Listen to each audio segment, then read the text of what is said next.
Halo pemirsa, apa kabar Anda hari ini? Senang sekali saya Raden Madlias dapat kembali menemani Anda dalam sebuah program talk show inspiratif. Ini dia Bincang Sehati.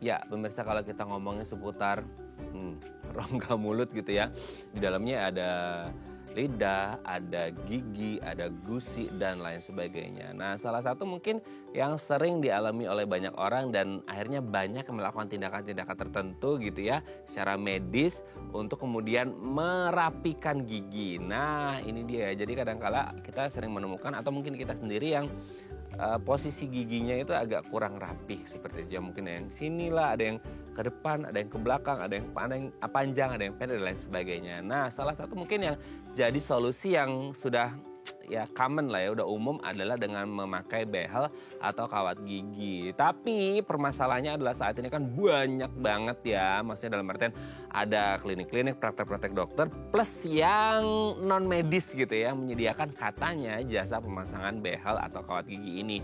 Ya, yang menjadi pertanyaan apakah aman, terus cara pasangnya gimana, berapa lama, kan mungkin ada yang kayak oh cuma setahun aja dok, ini sampai 5 tahun, ini sampai 7 tahun gak dilepas-lepas gitu karena katanya belum rapi dan lain sebagainya. Nah, kita hari ini akan membahas serba-serbi seputar behel atau kawat gigi. Tapi sebelumnya kita akan membahas terlebih dahulu beberapa mitos atau fakta seputar gigi. Oke, kita lihat yang pertama ya.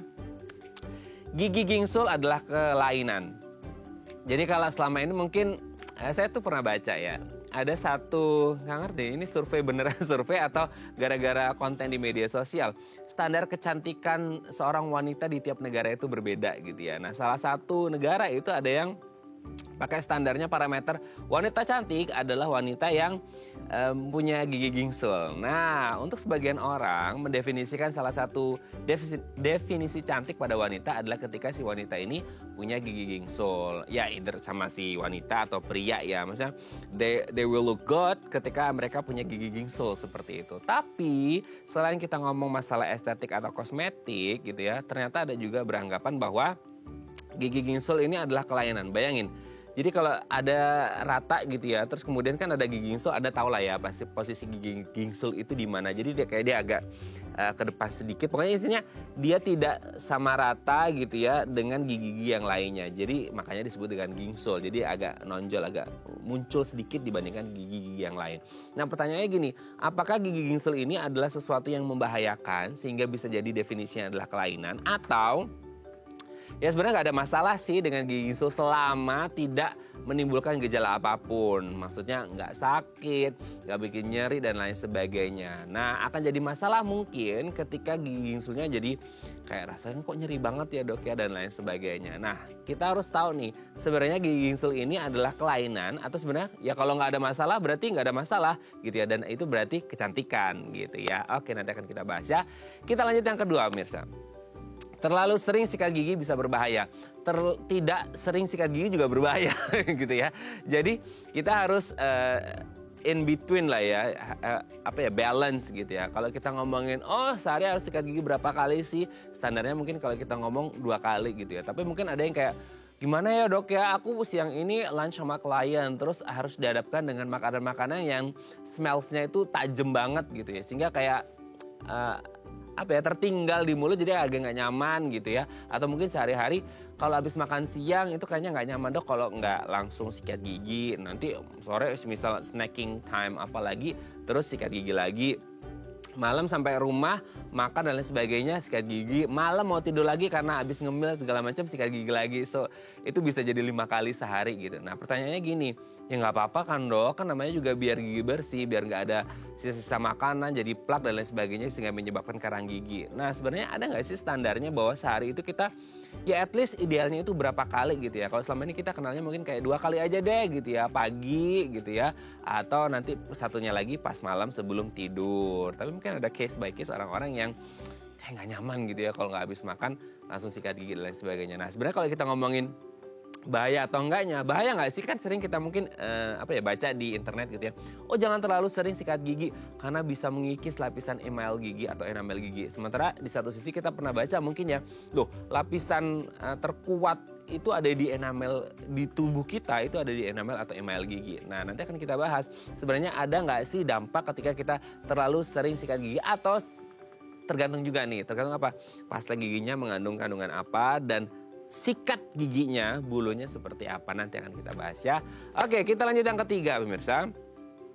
Siwak dapat mencegah gigi berlubang. Nah, siwak ini kan kayak semacam batang, ya kita tahu lah ya batang atau apa gitu dari pohon, salah satu pohon lah gitu, kalau nggak salah pohon arka ya atau apa gitu, dari banyak di Timur Tengah seperti itu. Nah, kalau kita ngerti siwak ini kan mengandung banyak sekali kandungan-kandungan baik ya, ada silika, ada klorat, fluoride, ada kalsium, ada vitamin C dan lain sebagainya yang pastinya baik untuk rongga mulut kita, terutama untuk gigi kita. Nah, kalau kita ngomongin, oh katanya siwak bisa mencegah gigi berlubang karena mungkin ada kandungan essential oil di dalamnya yang membuat jadi kayak kalau kita lagi ngunyah siwak gitu ya, jadi kayak nah ini akan merangsang produksi air liur kita. Nah, dengan adanya air liur yang dihasilkan ini bisa kayak apa ya, membersihkan terus menghindarkan pertumbuhan bakteri yang ada di rongga mulut kita yang bisa menyebabkan gigi berlubang. Nah, dengan kandungan yang sebanyak itu, apakah benar siwak bisa mencegah gigi berlubang? Tapi sayangnya kayaknya anak-anak zaman sekarang, apalagi Gen Z,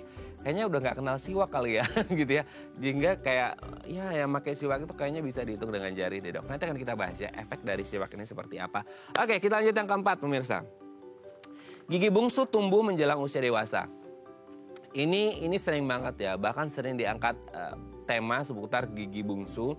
Ini gigi geraham yang munculnya tuh paling ujung banget ya. Karena mungkin jadi nalarnya kita sebagai orang awam adalah, oh karena mungkin pas masih kecil, rahangnya masih kecil, nggak ada tempat spot untuk si gigi bungsunya tumbuh, sehingga dia akan tumbuh di usia ya mungkin antara 17 sampai 25 tahun menjelang dewasa. Nah, yang jadi permasalahannya adalah kadangkala ketika gigi bungsu ini tumbuh, waduh nyeri pisan gitu ya, yang akhirnya membuat orang jadi kayak kalang kabut. Aduh, nyeri sangat luar biasa, harus operasi atau enggak. Nah, sebenarnya gigi bungsu ini apakah selalu tumbuh di usia-usia segitu kayak 17 lah ya sampai 25 tahun, atau sebenarnya bisa aja kurang dari 17 atau bisa aja setelah dari 25 tahun. Nah, nanti akan kita bahas ya. Oke, kita lanjut yang terakhir pemirsa. Ibu hamil rentan alami gigi berlubang. Ya, kalau yang namanya ibu hamil ini kan memang banyak sekali perubahan ya. Perubahan hormon lah, perilaku makan lah, suka makan yang manis-manis lah, yang asam-asam, kecut dan lain sebagainya. Mungkin juga sering muntah-muntah karena mual dan lain sebagainya. Nah, ini kan berarti kayak ngebawa lagi asam lambung naik gitu ya. Atau kemudian terjadi juga morning sickness yang akhirnya membuat gigi ini lebih rentan mengalami gangguan kesehatan. Nah, apakah memang ibu hamil ini rentan mengalami gangguan kesehatan pada gigi? Nanti akan kita bahas ya. Oke, itu tadi beberapa mitos atau fakta seputar gigi dan kami akan membahasnya sesaat lagi. Tetap bersama kami di Bincang Sehati.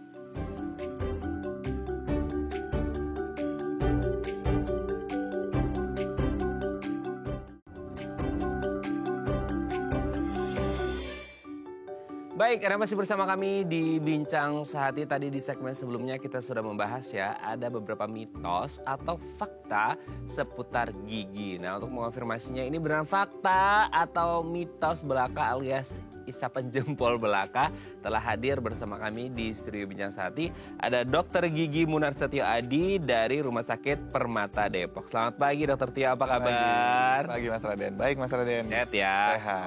Oke, ini kalau setiap ngobrol sama Dokter Gigi ini agak minder ya, karena giginya bagus-bagus, rapi-rapi gitu ya. Oke, dok, hari ini kita akan membahas seputar, tema besar kita adalah seputar behel. Tapi sebelum bahas itu kita bahas terlebih dahulu mitos fakta seputar gigi yang kayaknya udah sering kita dengar di masyarakat, tapi nggak ngerti nih, harus dikonfirmasi ini benar atau enggak gitu ya. Pertama adalah, nah ini, tadi juga aku sempat mention di awal ya, bahwa ada beberapa negara yang mungkin standar kecantikan wanitanya itu gara-gara gigi gingsul gitu ya.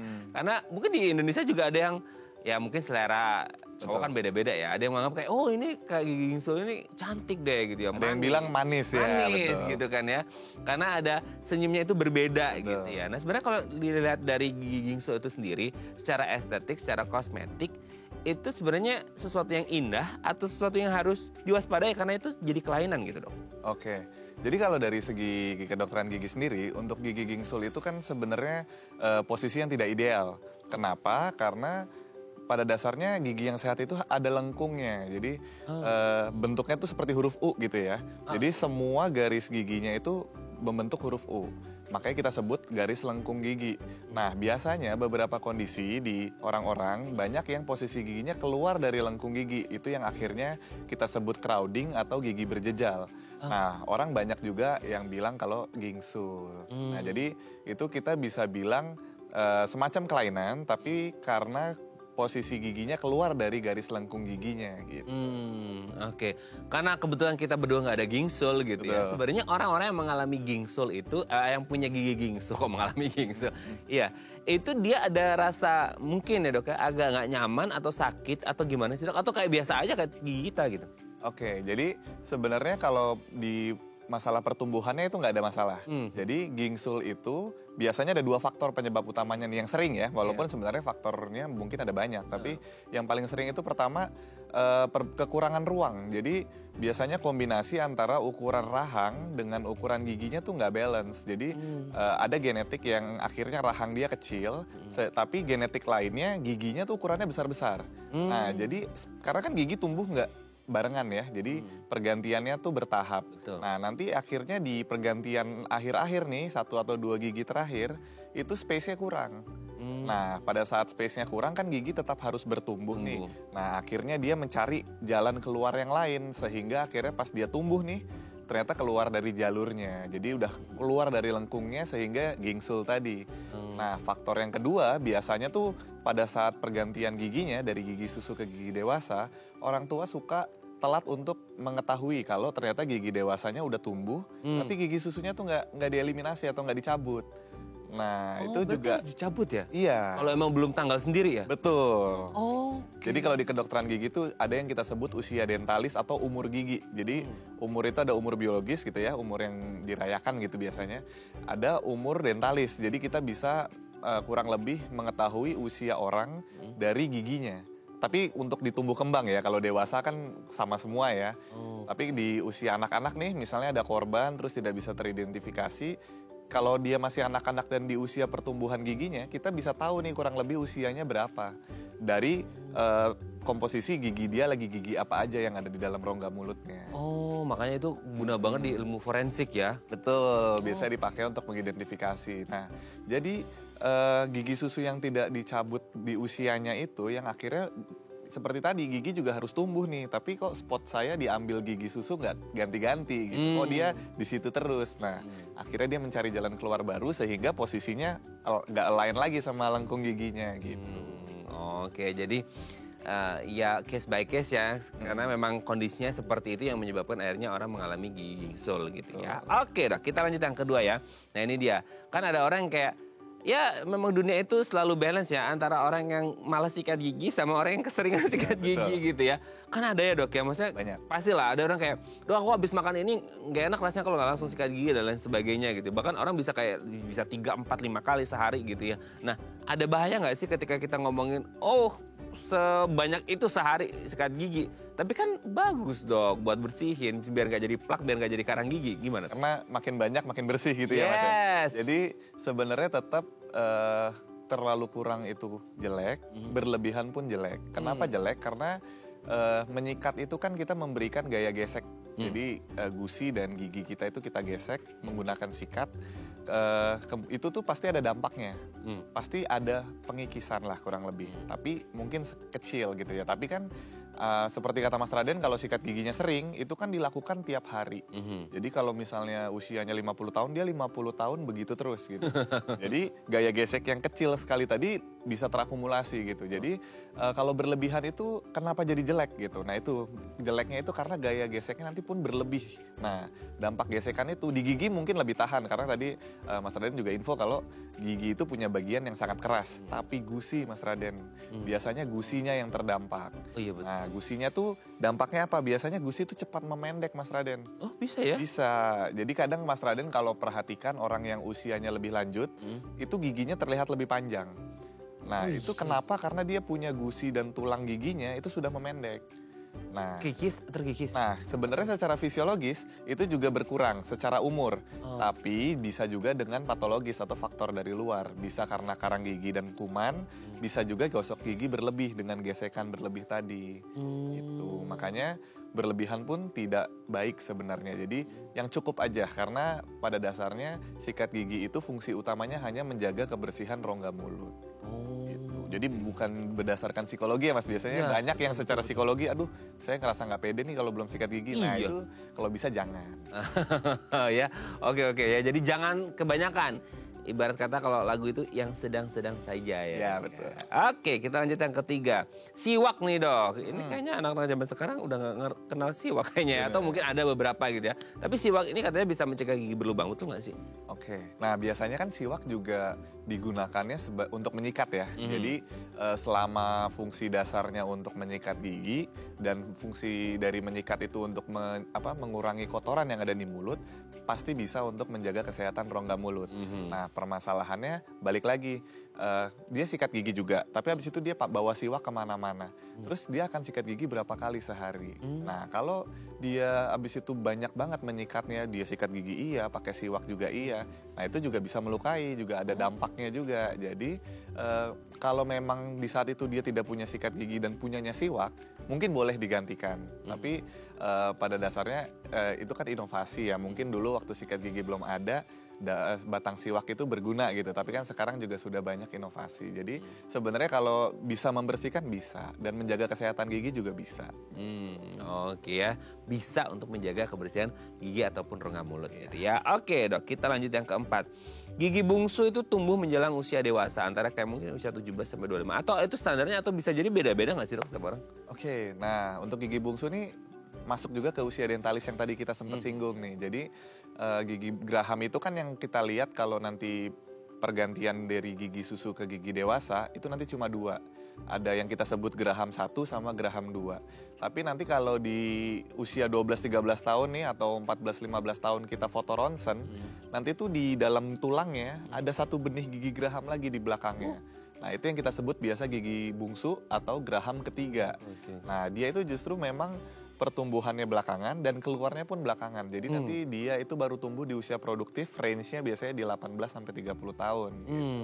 Tapi itu memang sejatinya tumbuh di usia segitu, atau kan ada yang mungkin kita pernah baca kayak karena sewaktu kecil memang nggak ada ruang buat tumbuhnya. Tadi kan case-nya sama dengan gigi gingsul ya.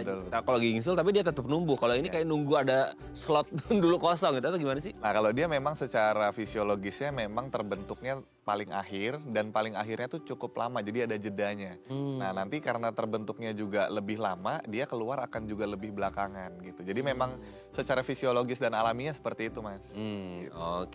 Oke, kita lanjut yang terakhir.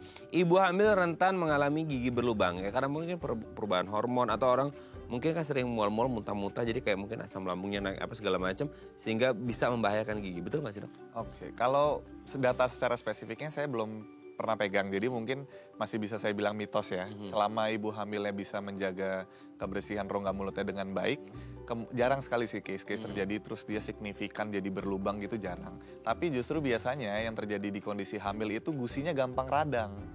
Nah itu yang sering. Jadi kenapa ibu hamil juga harus check up gitu ya, karena nanti biasanya kita pantau tuh kondisi jaringan lunak gusinya seperti apa. Nah yang sering itu karena unbalance hormon, jadi bikin gusinya gampang radang gitu. Jadi suka gendut-gendut gitulah gusinya. Oke. Jadi mungkin itu terjadi pas lagi hamil aja gitu. Ya. Oke, thank you Dok. Ini sudah terjawab mitos faktanya. Nanti kita lanjut lagi ngomongin tentang behel ya. Siap. Oke, pemirsa, kalau Anda punya pertanyaan seputar tema kita hari ini, boleh tanya-tanya di 0212903244 atau DM Instagram kami di @theifamily. Kami akan kembali saat lagi.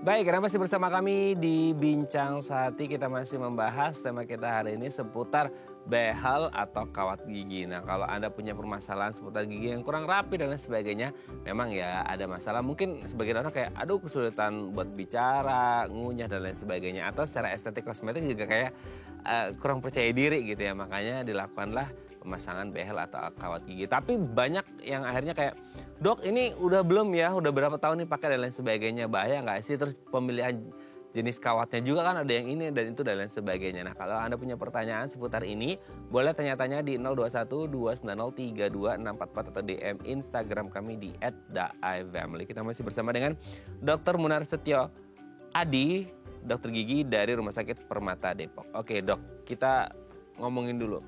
Behel itu apa? Jadi kalau selama ini kan kita kayak, untuk kawat itu buat ngeratain, sesimpel itu kan sebenarnya. Tapi kan kayak, ya masa cuma diratain aja sih? Maksudnya ada hal apa yang dilakukan gitu ya ketika ada pemasangan behel gitu dok? Oke, nah untuk behel itu sebenarnya paket ya, jadi nggak cuma kawat aja. Jadi biasanya ada bracket, terus juga ada karet. Jadi itu ada satu set alat yang biasanya dokter gigi pakai untuk menggerakkan gigi. Nah jadi kan kalau giginya misplace gitu ya, atau berjejal itu kan tidak pada tempatnya. Kita kan kembalikan dia ke tempatnya lagi. Nah alat bantu kita tuh apa? Kawat tadi.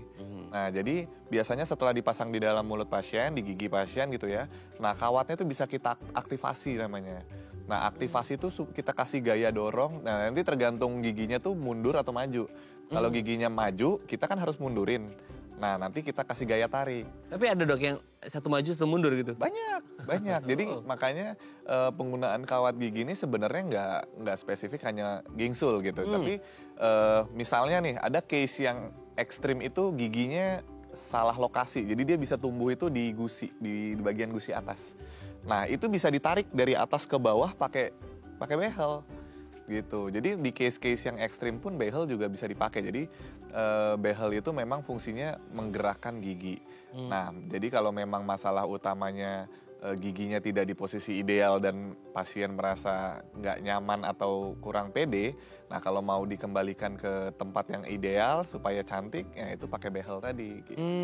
Tapi gini dok, kan mungkin kalau untuk anak-anak yang nalarnya kita ya, anak-anak dalam masa pertumbuhan oke lah, maksudnya kayak rahangnya masih bertumbuh. Nah kalau orang dewasa masih bisa juga, kan dalam arti kayak orang dewasa kan ya susah lah dok, karena ini udah gede, kayaknya susah untuk mengatasi yang misplace itu gitu. Betul. Jadi untuk penggunaan ortodontik sendiri, kita itu ada dua. Ortodontik itu kawat tadi ya. Jadi itu ada dua. Kita bisa preventif, interseptif atau treatment, ada 3 malah. Jadi kalau preventif itu kita udah tahu nih suatu saat dia pasti akan crowding atau berjejal. Nah intervensinya bisa apa gitu. Misalnya rahangnya kok kecil ya, tapi ternyata udah kelihatan banget nih gigi awal dia udah besar banget. Nah biasanya kita akan gunakan alat yang fungsi alatnya itu sebenarnya bukan kawat lagi, tapi fungsi alatnya itu untuk membantu merangsang pertumbuhan rahangnya supaya lebih besar gitu. Nah nanti banyak sekali alat-alatnya sebenarnya. Misalnya kayak giginya nih baru mau tumbuh, jadi belum tumbuh sempurna ya. Nah nanti alatnya itu cuma kayak pagar, jadi pas giginya tumbuh, nah kita arahin. Kayak tanaman gitu ya. Betul. Jadi nggak spesifik langsung narik giginya. Nah justru kawat gigi yang tadi mungkin Mas Raden maksud, itu justru tujuannya memang untuk orang dewasa. Kenapa? Karena kalau orang dewasa giginya sudah tumbuh sempurna, terus tulangnya juga sudah memadat sempurna. Jadi udah nggak ada alternatif preventif lain yang bisa dilakukan. Mau nggak mau kita korektif nih. Jadi kita benerin apa yang tadinya belum benar. Nah makanya kawat-kawat itu yang akhirnya menarik-narik giginya agar masuk ke lokasi yang idealnya gitu. Tapi ada nggak sih dok standar, maksudnya kan banyak orang yang kayak semua orang pasti ingin giginya rapih lah ya gitu ya. Tapi ada nggak ketika datang ke dokter, ini kayaknya nggak bisa dipasang kawat atau behel gitu. Ada nggak sih maksudnya standar orang-orang yang boleh atau bisa memasang behel dan yang tidak gitu?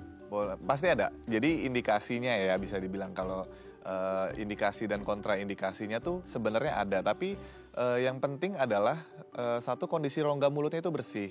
Jadi biasanya kalau pasien datang kondisi rongga mulutnya itu jorok atau kurang bersih gitu ya, itu mau nggak mau kita harus bersihkan dulu. Jadi bukan nggak boleh pakai behel, tapi belum boleh pakai behel. Jadi kita akan siapkan sampai dia kondisinya masuk ke indikasi gitu. Jadi kalau larangan spesifik untuk dia nggak boleh pakai behel, yang ini boleh pakai behel, itu nggak ada sih sebenarnya. Itu joroknya itu kayak apa? Mungkin karang gigi kah atau segala macam? Jadi beberapa faktor. Pertama karang gigi, kemudian gigi berlubang. Nah itu juga jadi masalah. Kemudian misalnya ada gigi bungsu tadi. Nah kalau bisa pemasangan behel di usia dewasa, itu masalah gigi bungsu juga sudah beres kalau bisa. Kenapa? Karena pada dasarnya masalah-masalah tadi itu akan lebih sulit ditreatment pada saat sudah ada behel yang terpasang. gitu. Misalnya nih nggak ada behel aja kondisi mulut pasiennya buruk gitu. Jadi kalau ada behel lagi nih, nah kita nggak tahu pasien bisa nggak jaga kebersihannya. Nah, itu gitu. dia. Itu kan jadi salah satu concernnya orang yang pasang behel ya dok. Yang Betul. pertama adalah dari awal-awal mungkin ya kayak makannya pasti sulit. Betul. Terus banyak yang tertinggal jejak-jejaknya di situ. Bersihinnya pun susah. Nah iya betul. Betul. Itu berarti dari awal sudah harus dikasih tahu nggak sih bahwa ini Udah. justru itu efek nggak? Apa sih, ngefek nggak ke orang mau ngerapin gigi, tapi akhirnya orangnya jadi malas, jorok, banyak tertinggal dan lain sebagainya. Ya, jadi kalau biasanya saya berbicara ke pasien ya, penggunaan behel itu kayak komitmen. Oh, Jadi waduh. memang nggak untuk semua orang nih. Jadi kalau orangnya, jadi bukan masalah uang ya. Jadi kalau uang itu kan lain hal gitu. Tapi lebih ke komitmen karena even orangnya bisa bayar untuk behelnya pun, kalau dia nggak komit sama treatmentnya, itu bisa nggak berhasil treatmentnya. Justru malah lebih parah dari kondisi sebelumnya gitu. Tapi ada dok, maksudnya selama ini mungkin dari pasien pribadi atau mungkin cerita-cerita orang-orang yang lain bahwa orang yang pasang behel dan akhirnya fail in the middle of the journey di tengah-tengah perjalanan gitu. Kalau fail mungkin aku pribadi belum ada, tapi keluhannya biasanya aku udah pakai behel 5 tahun kok nggak beres-beres ya.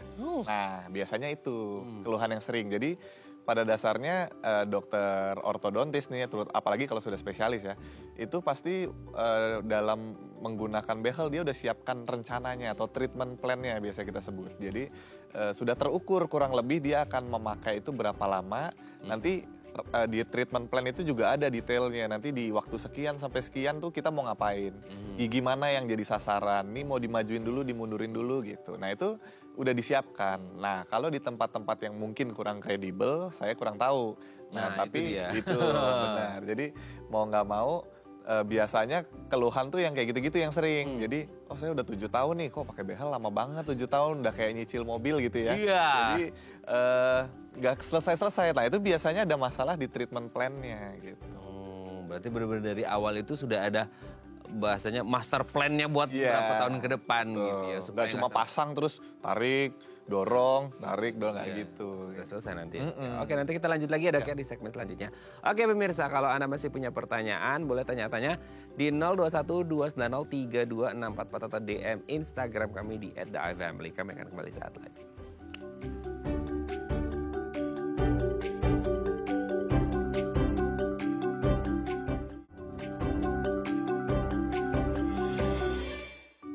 Baik, Anda masih bersama kami di Bincang Sati. Kita masih membahas tema kita hari ini seputar behel atau kawat gigi. Kalau Anda punya pertanyaan, boleh tanya-tanya di 0212903264 atau DM Instagram kami di @theifamily. Kita masih bersama dengan Dr. Gigi Munardi Setio Adi dari Rumah Sakit Permata Depok. Oke, Dr. Tio, sebelum kita lanjut, ini ada penelpon, kita sapa terlebih dahulu ya. Halo, selamat pagi. Dengan siapa di mana? Halo, selamat pagi dok. Selamat Saya pagi. Vivi dari BSD. Ibu Anggrek. Susi. Vivi. Oh Vivi, maaf ya Bu ya, masih pagi belum ngopi. Bu Vivi, silakan Bu Vivi di BSD. Dok, saya kan umurnya udah 61, jadi saya ada gigi bungsu. Kalau orang tua zaman dulu kan enggak ngeh ya, mesti gigi bungsunya dicabut. Nah, saya punya belum dicabut, tapi udah bolong yang di atas. Yang di atas bolong, tapi kalau yang di bawah tuh di crown. Nah, yang di atas ini masalahnya suka nyempil gitu loh, tapi udah dibolong. Ada dokter, saya kan udah ke dokter 3. Lalu ada satu dokter bilang, 2 di antara 3 itu bilang dicabut aja. Karena kan itu mau nambal gigi sebelahnya susah. Katanya gitu, posisinya paling belakang. Udah tuh ada satu dokter lagi bilang, jangan dicabut deh Bu. Karena kalau memang bisa ditambal aja, dirawat aja. Kalau sampai benar-benar udah nggak bisa ditambal lagi, nggak bisa dipakai lagi, baru dicabut. Dan posisi giginya ini sebenarnya dia memang tidak ada penompangnya di bawah, tapi penompangnya di bawah itu cuma setengah dari giginya, gitu, dari gigi bungsunya. Nah, masalah nggak nih kalau saya nggak cabut? Dari saya cuma mau nanya sama dokter, kalau saya cabut atau tidak cabut, akibatnya apa gitu kalau tidak dicabut? Oke, Bu Vivi, kita tanyakan ke dokter dulu. Dokter ada yang ditanyakan nggak atau sudah jelas? Ibu Vivi, sekarang kondisi giginya sakit nggak? Enggak sakit. Tadinya sakit tapi saya udah ditambal. Sekarang udah ditambal ya? Udah bisa dipakai. Tapi memang penyanggaannya ke gigi bawah itu cuma setengah menurut dokter yang nambal saya ini. Oke, sudah jelas, Dok? Sudah jelas. Oke, terima kasih Bu Vivi yang ada di Dok. BSD. Kita akan coba jawab ya. Terima kasih Bu Vivi, salam sehat selalu. Oke, Dok, silakan. Ya, jadi kalau dari case Ibu Vivi seperti tadi ya, jadi sebenarnya untuk gigi bungsu itu pilihannya hanya ideal atau tidak ideal. Jadi kalau memang gigi bungsu ini kondisinya agak sulit atau tidak ideal, mau even dia berhasil keluar pun, pasti dia akan menimbulkan masalah. Nah, salah satu masalahnya seperti yang case-nya Ibu Vivi. Jadi giginya itu gampang berlubang.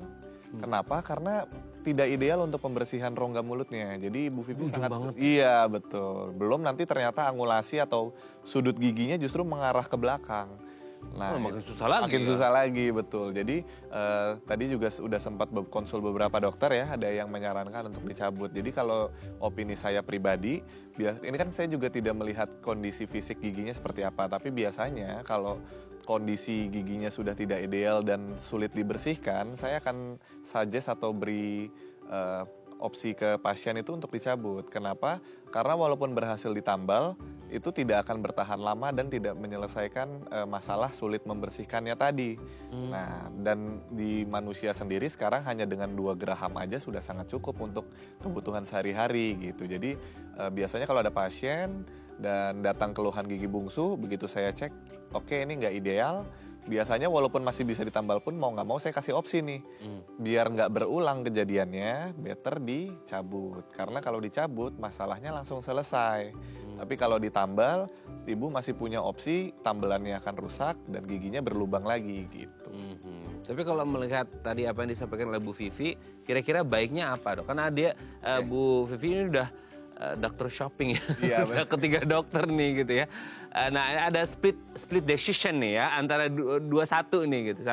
Dua bilang cabut aja, satunya ditambal dulu aja. Selagi masih bisa ditambal, tambal dulu aja. Kalau memang masih bisa ditambal dan bisa berfungsi, ya udah tambal. Itu kan dari sisi mungkin gigi berlubangnya atau apanya. Tapi kan mungkin masalahnya juga Ibu Vivi ada bicara masalah untuk kebersihan dan lain sebagainya, Dok. Betul. Jadi kalau kondisi Ibu Vivi, sebenarnya Ibu Vivi kan sudah memilih satu opsi dari 2 opsi ya tadi ya. Jadi kalau kita dengar dari Bu Vivi bilang kalau giginya sudah ditambal. Nah, itu nanti kita lihat, kita harus evaluasi tambelan gigi Ibu Vivi ini bisa bertahan berapa lama. Nah, sampai masalahnya muncul lagi. Dan nanti biasanya tambelan itu tidak bertahan karena apa? Kalau misalnya tiba-tiba aja gitu lepas gitu, nah itu nanti biasanya kita akan berasumsi kalau memang tidak ideal untuk dibersihkan. Jadi apakah Ibu Vivi lebih memilih untuk oke deh saya mau bikin rutinitas setiap 4 bulan nambel misalnya. Itu lebih oke untuk Ibu Vivi, nggak apa-apa juga, nggak ada yang salah dari opsinya. Tapi kalau saya pribadi, saya akan lebih mencari opsi yang 1 kali aja, habis itu menyelesaikan semua masalahnya. Jadi biar nggak muncul terus lah masalahnya. Tapi kalau dicabut ada efek nggak sih, Dok? Biasanya enggak, apalagi kalau dari case-nya Ibu Vivi giginya bisa ditambal, berarti kan giginya sudah keluar ya. Nah, biasanya pencabutan gigi bungsu yang giginya sudah keluar itu cenderung lebih mudah. Lebih mudah ya. Gitu, apalagi kalau kondisi mulutnya Ibu Vivi sedang tidak sakit ya. Jadi di kondisi tubuh yang sehat, biasanya treatment itu bisa dilakukan dengan mudah dan lebih baik. Dan efek pasca tindakannya juga lebih bagus biasanya. Jadi kalau bisa jangan justru di treatmentnya itu pas lagi sakit. Jangan. Gitu. Iya. Sakitnya di double-double ya. Betul. Nanti biasanya pas pengerjaan juga kurang nyaman. Oke ya, semoga ini bisa menjawab pertanyaan Bu Vivi yang ada di BSD ya. Oke, Dok, kita lanjut lagi seputar behel. Dok, ini kan selama ini kayak, ya ngerti lah ya, kita mungkin ada beberapa tempat yang ini dan itu dan sebagainya. Sehingga kayak kita sering bertanya, sebenarnya idealnya tuh berapa tahun sih? Kan tadi kita ngomongin plannya gitu ya. Udah 7 tahun gitu kok masih harus belum selesai juga gitu. Nah, sebenarnya ada nggak sih jangka kayak maksimal itu harus berapa tahun gitu? Dan plan itu sendiri bisa canangkan, di plan dari awal nggak sih? Oke, nah plannya itu memang biasanya bisa dibentuk dari awal karena plan itu kan dibuat dari kondisi awalnya. Jadi biasanya dokter itu sudah tahu kondisi awal seperti apa, habis itu sudah membayangkan kondisi keberhasilannya seperti apa. Jadi kondisi akhirnya pun juga biasanya kita sudah tahu mau seperti apa. Nah, tinggal kita breakdown nih dari kondisi awal seperti ini sampai nanti ke hasilnya seperti ini, prosesnya akan melewati apa aja. Nah, itu yang nanti kita hitung waktunya. Nah, tapi waktunya sendiri memang belum tentu bisa diikuti secara detail ya, belum tentu on track gitu. Nah, biasanya banyak faktor yang akhirnya menyebabkan akhirnya mundur dari waktu yang ditetapkan. Tapi selama progresnya terlihat, itu it's okay. Nah, yang masalah adalah kalau udah penggunaannya sekian waktu, tapi pas dievaluasi nggak ada progres. Nah, misalnya pas kita lihat nih, gigi depannya maju banget nih. Terus dipakai setahun kok masih maju gitu. Nah, itu wajib kita pertanyakan dong, kenapa nggak ada progres ya. Tapi kalau misalnya, oke, giginya depan maju, terus udah dipakai setahun. Oh, tapi sekarang giginya udah mundur kok gitu. Nah, nggak apa-apa. Itu walaupun belum kembali ke posisi sempurna ya, tapi kalau progresnya terlihat nggak apa-apa. It's okay. Oke Dok, sebelum lanjut, ini ada penelpon lagi. Kita sapa, wih, laris nih hari ini Dokter Tio ya. Kita sapa, halo, selamat pagi, dengan siapa di mana? Iya, anak Mas Raden. Iya, selamat pagi. Ya. Ini kayaknya Selamat pagi Dokter Mbak Adi. Mbak Dok, mau tanya ya, ada 3 pertanyaan ya. Mbak Hana, Yang boleh itu pertama, volume itu TV-nya gigi bungsu dikecilin tadi yang dulu dibahas biar nggak sama ini double nih teman suaranya yang Dok. dari Dok lagi, Mbak Hana. Seberapa resikonya dicabut Dok, itu gigi bungsunya. Dan dari tahap bagaimana Dok? Itu yang pertama. Terus kemudian untuk ibu menyusui atau ibu hamil yang punya penyakit anemia atau punya penyakit jantung, itu bagaimana kalau dia ingin mencabut gigi? Yang ketiga, kalau masang gigi palsu dokter, kita harus nunggu sampai berapa banyak hilang baru kita pasang. Kalau kita bikin 1 atau 2, nanti bikin lagi dok. Mungkin itu aja dokter. Oke, terima kasih. Sudah ada pertanyaan ya, saya tutup. Sudah jelas ya Dok ya. Pertanyaan pertama Yang pertama tadi apa Mbak Hana? Gigi bungsu ya? Yang gigi bungsu itu kenapa harus dicabut? Maksudnya seberapa sulit? Kalau kayak gitu orang kan sukanya biasanya takut gitu. Terima kasih. Terima kasih Mbak Hana. Oke ya.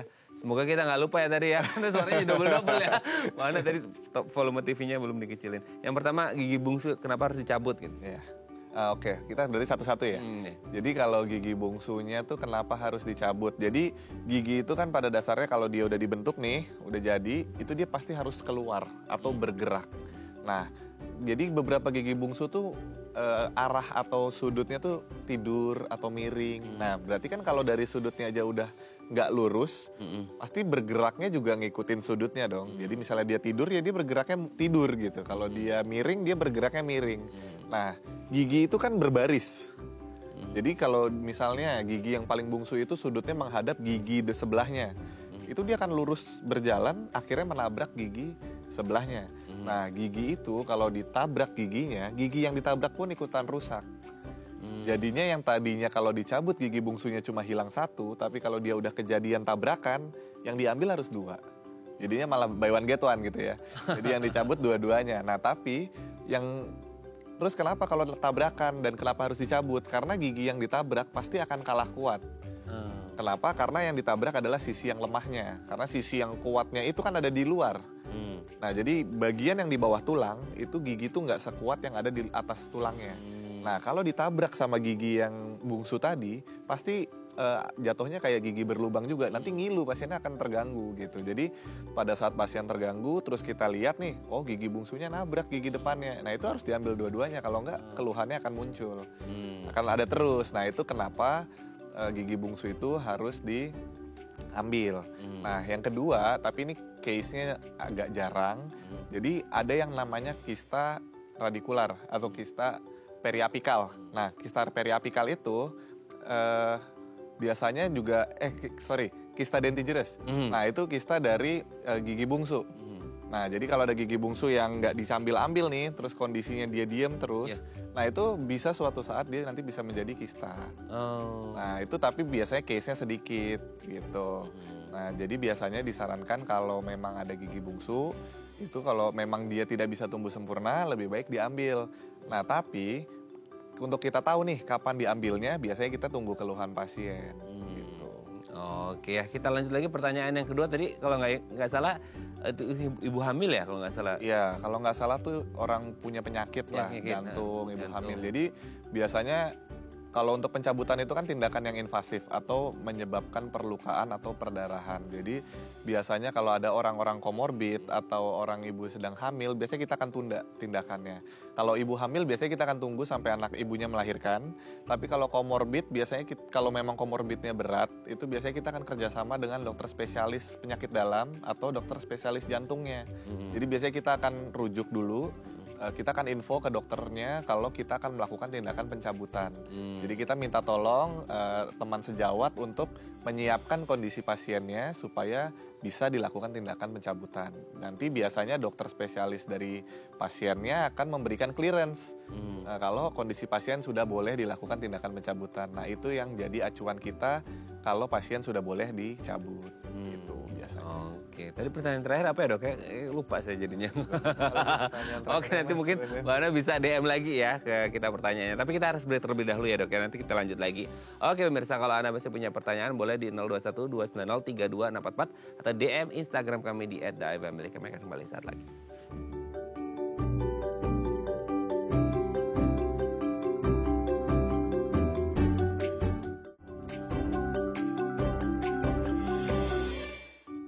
Baik, Anda masih bersama kami di Bincang Sehati. Kita masih membahas tema kita hari ini seputar behel atau kawat gigi bersama dengan Dr. Gigi Munarsetio Adi dari Rumah Sakit Permata Depok. Oke dok, kita lanjut lagi ya. Tapi mungkin satu ketinggalan, singkat aja dok. Tadi harus nunggu satu atau banyak gigi palsu harus dipasang, tadi pertanyaan Mbak Hana terakhir. Oke, jadi kalau gigi palsu itu kan rehabilitasi. Jadi biasakan untuk dilakukan tuh secepat mungkin. Jadi kalau yang hilang cuma satu, ya kalau bisa bikin gigi palsu cuma satu. Ya, jangan tunggu banyak. Karena perubahannya bisa macam-macam nanti. Kosnya juga bisa berlebih. Semoga bisa menjawab pertanyaannya Mbak Hana ya. Oke, kita lanjut lagi dok seputar behel. Nah, ini kalau kita ngomongin tadi udah ngomongin A sampai Z-nya lah gitu ya. Nah, sebenarnya apa sih yang do's and don'ts-nya gitu ya? Selama ini kan ya kalau kita ngomongin yang baik adalah yang pasti ke dokter gigi lah ya, yang ahlinya seperti itu. Jangan yang, karena sorry to say ya, bukan kita ngomongin conflict of interest, conflict of business gitu. Tapi kan ini demi kebaikan bersama dan kesehatan. Karena mungkin satu dan lain hal bisa menyebabkan hal yang, maunya murah ternyata dampaknya bisa lebih complicated dari itu gitu. Nah mungkin ketika sudah memakai kawat atau behel gitu ya, itu sebenarnya ada do's and don'ts-nya nggak sih? Apa yang boleh dan nggak boleh gitu. Oke, paling aku coba cepat bahas untuk di masalah behel ya. Jadi kalau masalah behel dari pemilihan aja, itu yang paling penting adalah dia harus biokompatibel. Jadi alat yang dipakai di mulut kita itu sudah dirancang atau dapat license gitu ya. Kalau memang cocok untuk badan. Karena nggak semua benda di luar itu bisa cocok di badan kita gitu. Bahkan yang orang lain cocok pun di orang lain bisa alergi atau nggak cocok gitu. Oh nggak bisa kayak, dok aku mau kayak punya dia gitu. Betul, belum tentu. Jadi makanya, tapi biasanya kalau datangnya sudah ke tempat yang tempat atau kredibel, misalnya ke dokter, alat-alatnya tuh sudah terstandarisasi. Nah jadi biasanya kemungkinan besar cocok. Nah justru yang harus dihindarkan kalau kita ngambil di tempat yang kurang kredibel, karena pasti standarnya kita bisa pertanyakan. Karena masalah promo. Itu bisa jadi. Tapi untuk do's and don't-nya yang paling penting adalah harus bisa menjaga kebersihan rongga mulut. Nah apalagi kalau sudah terpasang nih behelnya. Nah itu yang sering akhirnya pasien tuh lupa. Atau orang-orang yang sudah pakai behel tuh suka lupa. Dia malah anggapnya kayak nggak pakai behel gitu. Pembersihannya justru kurang difokusin. Nah makanya yang pas datang kadang-kadang gusinya jadi bengkak-bengkak. Kenapa? Karena dengan adanya behel retensi makanan itu lebih besar. Makanya kadang beberapa sikat gigi khusus orto atau sikat gigi khusus kawat gigi kan ada. Ada ya? Ada, walaupun sebenarnya memang dia mempermudah, tapi dengan sikat gigi biasa pun sebenarnya bisa. Yang penting kita niat bersihinnya.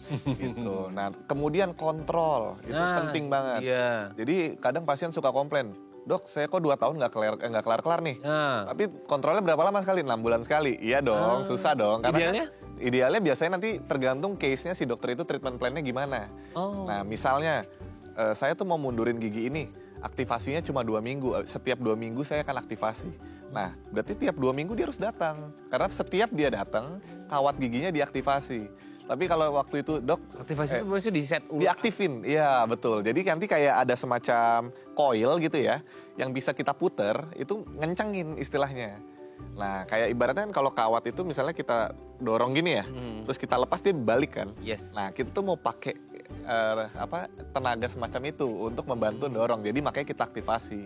Nah itu kalau aktivasinya mundur-mundur terus, pasien nih kita sebulan sekali aktivasi tapi datangnya 4 bulan sekali, ya dia akan mundur sejeda itu, dia akan mundur gitu.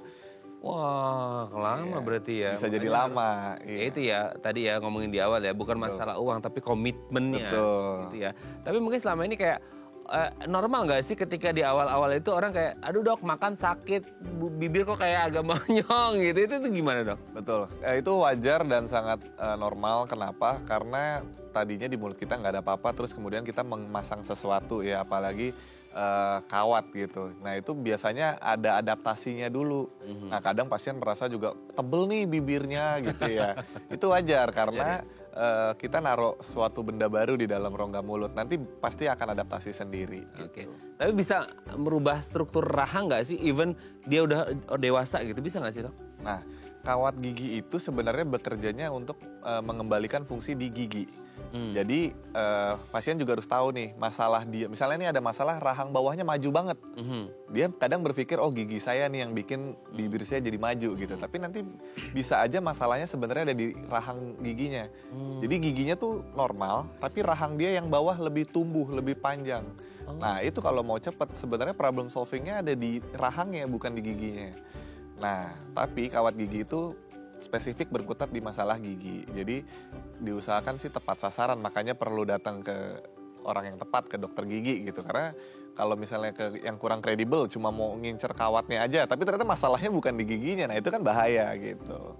Oke, jadi sesuai dengan kebutuhannya apalah gitu ya. Dan yang pasti harus datang ke tempat yang kredibel ya untuk mendapatkan perawatan. Jangan hanya gara-gara masalah promo, flash sale gitu ya, yang murah dan nggak ada komitmen, itu nggak disarankan. Pokoknya kalau ingin yang terbaik ya harus mendapatkan pelayanan dan kualitas terbaik juga dari orang yang kredibel. Terima kasih Dr. Tio hari ini sudah berbagi. Semoga yang mau pasang behel terinspirasi hari ini ya dan bisa menghubungi Dr. Tio gitu ya. Iya, boleh. Oke, thank you dok. Sehat terus, salam untuk Raden. teman-teman di Rumah Sakit Permata Depok ya. Selamat pagi.